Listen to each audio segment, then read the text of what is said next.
Have you ever had that feeling, that your life is following some kind of pre-written script, that some things are just meant to be? Well, today, we're going to dive into a really fascinating way of looking at those huge questions about fate, free will, and who's actually in the director's chair of your life. So let's just jump right in with the big one, right? Is our life really dominated by fate?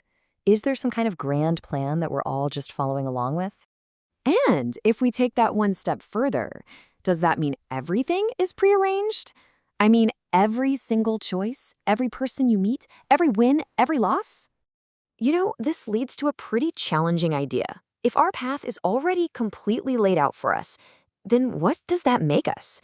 Are we just kind of biological robots acting out a program we can't control? It's a heavy thought, for sure, but it's at the very heart of what we're unpacking today. Okay, so let's get into the main concept here, this idea of a life script. This way of thinking suggests that the life you are living right this second was actually written before you were even born, and it was based entirely on the past.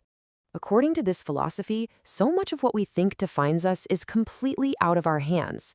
Things like who your parents are, your physical features, even down to the placement of a single hair on your head. And the big stuff too, right? Whether you're born into wealth or poverty, your good luck and bad luck, it's all considered part of this predetermined script. And here we get to the core definition of fate in this system. It's not seen as random, not at all. Instead, it's a direct inheritance. It's the consequence of every thought and action from a previous life. So your current reality is, in a way, just an echo of who you used to be. Okay, so this obviously brings us to a huge contradiction, right? If the story is already set in stone, then what's the point of anything we do?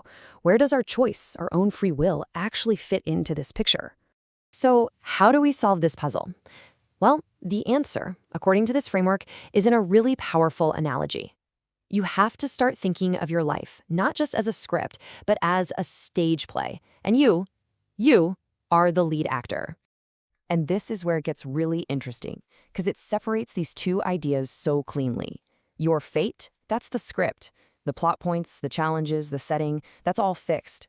But your free will, that's your performance. It's all about your inner state, your attitude, and how well you play the role you've been given. That part is entirely your choice. So you can see the whole cycle laid out here. A script is written, you're cast in a role, you perform that role. But step 4 is the absolute game changer. The quality of your performance, your inner thoughts, your attitude gets judged, and that judgment is what determines your casting in the next play. In other words, how you act today is literally writing the script for your next life. So how exactly does this judgment happen? I mean, what's the mechanism that's recording your performance and turning it into your next script? Let's get into the mechanics of it. Get this. The idea here is that your thoughts aren't actually private. Every single interactivity, whether it's good or evil, loving or hateful, generates a wave, a signal that gets broadcast out into the entire universe. And that signal gets picked up by what the source material calls the procedure of Tao. You can think of it like a cosmic operating system.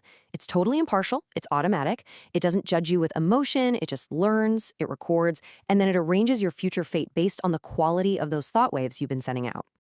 Now, if that sounds a little abstract, let's bring it down to earth with another analogy that makes a ton of sense: your very own cosmic bank account.